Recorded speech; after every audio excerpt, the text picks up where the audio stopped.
Paumanhin mga lods, lodi, idolo, boss, paps, tropa, dahil maikli pa ang ina-upload ko. Baka sa sunod na mga araw medyo mahaba-haba na i-upload natin. Salamat sa pangunawa. Kung bago ka lang dito, baka naman makikita ang isang pintuan sa harap nito ay ang mga taong mangangalakal. Ang mga tao ay abala sa kanilang binubuhat para isakay sa kani-kanilang kalesa. At dito ay may tatlong tao ang nag-uusap. Makikita si Moyongbo na tinitingnan ang mga espadang binigay ni Master Gui Myeondok. Habang si Hegalmi ay iniinsayo ang plauta na binigay sa kanya ni Master Gui Myeondok. At si Kalbo naman ay pinapaikot ang kanyang tsaku. Habang si Yun Ryong ay hinahatak ang kutsilyong binigay ni Master Gui Myeondok. Isang paa ang naglalakad, ito pala ay si Master Gui Myeondok na sinasabi na magsisimula na ang praktikal na pagsasanay ngayon. Ang ating layunin ay panatilihing ligtas ang pinuno ng pangkat ng mangangalakal sa kanyang paglalakbay mula Henan hanggang Hebei. Hindi mo alam kung ano ang maaaring mangyari sa paglalakbay na ito, kaya tandaan na manatiling mapagbantay palagi. Lalo na sa kagubatan, kailangan mong maging mas maingat. Panatilihing ligtas ang pinuno ng pangkat ng mangangalakal at ang mga kalakal anuman ang mangyari. Sinasabi ito ni Master Gui Myeondok habang handa na ang mga batang umalis. Pahabol pang sabi ni Master Gui Myeondok na muntikan na niyang makalimutan na sabihin sa mga bata na pagkatapos ng praktikal na pagsasanay, magtatalaga daw siya ng pansamantalang pinuno sa kanila. At tumingin ng seryoso ang mga bata. Makikita sina Master Gui Myeondok at ang mga bata na nakatayo na sa harapan ng palasyo. Sa kakahuyan, tatlong anino at lumiliwanag ang mga mata ang nagmamasid sa mga ito. Dito makikita ang mga ngalakal na nakaalis na. Habang sinasabayan nila sa paglalakad ang mga kalesa. Si Nambung Mae ay pasulyap-sulyap kaliwat kanan habang hawak ang espadang kahoy. Samantalang si Master Gui Myeondok ay nasa likuran ng kalesa at nakatikip sa kanyang ulo ang suot niyang salakot. Nagdaan pa ang ilang oras at malaki ang buwan, nagpasya muna silang magpahinga. Makikita ang isang tao na may dalang kumot, ibibigay niya pala ito kay Instructor Yang Jungyok. Tumugon ito na ayos lang siya habang nakasandal ito sa malaking puno. Makikita ang isang paa ang nakataas. At sa malayong kakahuyan ay makikita ang tatlong tuldok na lumiliwanag. Isang bata ang nag-iinsayo. Makikita ang bilog na nasa loob ng katawan na nahahati ng itim at puti. Ito pala ay si Nambung Mae na nag-iinsayo. At makikita ang bilog at itim samantala ang puting parte ng nasa bilog ay unti-unting lumalabas sa daluyan ng katawan nito. At makikita ang pagkagulat ng muka ni Nambung Mae. At ilang saglit pa ay nawala sa balance ito. Dahilan ng pagkabagsak nito. Mula sa pagkabagsak nito ay isang bagay ang napagtanto nito na sa wakas nakahanap din siya ng clue. Habang umupo ito at sumandal sa malaking bato ay sinabi nito na gayunpaman. Ito ay medyo mapanganib. Kung lumihis ako kahit kaunti mula sa meridian habang ginagamit ang reverse flow, ang aking katawan ay makakaranas ng pinsala mula sa pag-urong. Tinanong niya ang kanyang sarili kung kulang pa ba siya sa determinasyon. Itinikom ang kamao at sinabi na handa na ba siyang ipagsapalaran ang kanyang buhay. Nagulat naman ito nang may makitang tao. Ito pala ay si Master Gui Myeondok at sinabihan ito na gabi na.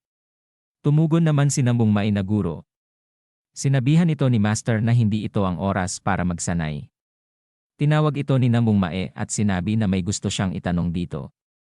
Sinagot naman ito ni Master Gui Myeondok na sa ngayon kailangan niya munang humalili sa pagbabantay sa gabi. Kaya bumalik na siya sa ngayon. Humingi naman ng paumanhin si Nambung Mae at dali-daling tumatakbo paalis. Habang tumatakbo si Nambung Mae ay lumingon ito at sinabi sa kanyang isip na anong meron sa kanya, biglang nakakatakot siya. Naiwan na nag-iisa si Master Gui Myeondok habang seryoso ang kanyang muka, ay bigla naman itong tumawa at may kinuha sa kanyang gilid at sinabi na nakikita ko maraming masasamang tao dito na may layuning pumatay sa isang bata.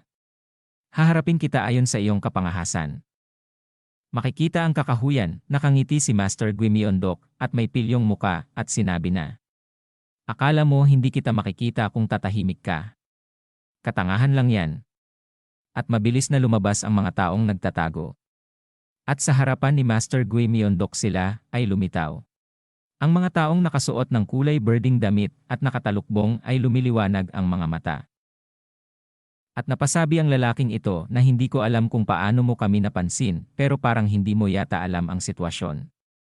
Napatanong ang lalaking ito na may ekis sa noo at napatitig kay Master Guimyondok habang nakatayo ito na may kinukuha sa kanyang gilid at ang isang kamay ay nasa likod niya. Nagulat at nanlaki ang mata nito nang makita si Master Guimyondok at biglang nabahing. Pagkatapos ay natatawa ito. At sinabi na alam ko na. Sinabi naman ni Master Guimyondok na ikaw ba ay isang bird brain. Ang kahulugang ng bird brain ay isang nakakainis na bobo at mababaw na tao. Itinuro siya at sinabi pa ng taong ito na teka lang, nagtataka ako kung bakit ganoon ka-confident na lumapit sa amin. Ang isang mukhang mahinang katulad mong lalaki. Ito ay para lamang bumili ng oras para sa maliit na batang iyon upang makatakas, hindi mo kailangang subukan magpakahirap ng husto. Sinabi pa ng isang ito na tapos hindi lang yung bata, pati yung iba. Ang bawat isa sa kanila ay mamamatay. Nagsalita na si Master Guimyondok habang nilalabas ang kanyang kinuha sa kanyang gilid. Sinabi nito na kaya nakaisip kayo ng napakasamang pakana. Nagulat ang isang ito. Ang kinuha pala ni Master Guimyondok ay ang maskara niya at sinabi na. Pagkatapos ay makikita natin, mamaya pagkatapos niyong matalo. Patanong na sinabi ng lalaki na ito na akala ko maglalabas ka ng armas. Pero maskara lang yan, sinusubukan mo bang gumanap ng opera? Masyado nang malalim ang mga biro mo. At sumigaw na nga ang lalaking ito na bugbugin siya hanggang sa mamatay. At mabilis kumilos ang mga kasama nito papunta kay Master Guimyondok. At isang espada ang hinunot ng lalaking ito at itinutok kay Master Guimyondok. Habang magsusuot pa lang si Master ng kanyang maskara, ay malapit na sa kanyang muka ang espada na tinitingnan lang ito. At nang maisuot na ni Master ang kanyang maskara, ay lumiwanag ang kanyang mata habang mabilis ang pagdating ng espada sa muka niya. Biglang isang malaking pagsabog ang makikita sa harapan ng lalaking ito. Nagkalat ang mga usok at nakatayo lang ang lalaking ito. Nagulat ito nang makita niya ang anino ni Master Guimyondok habang ang kasama niya ay nakatuwad na nakaluhod. Makikita na si Master Guimyondok ay nakamaskara na at sinasabi nito sa kanila na akala nyo ba nagbibiro ako? Natatakot na ang lalaking ito at nasabi na paano ito nangyari.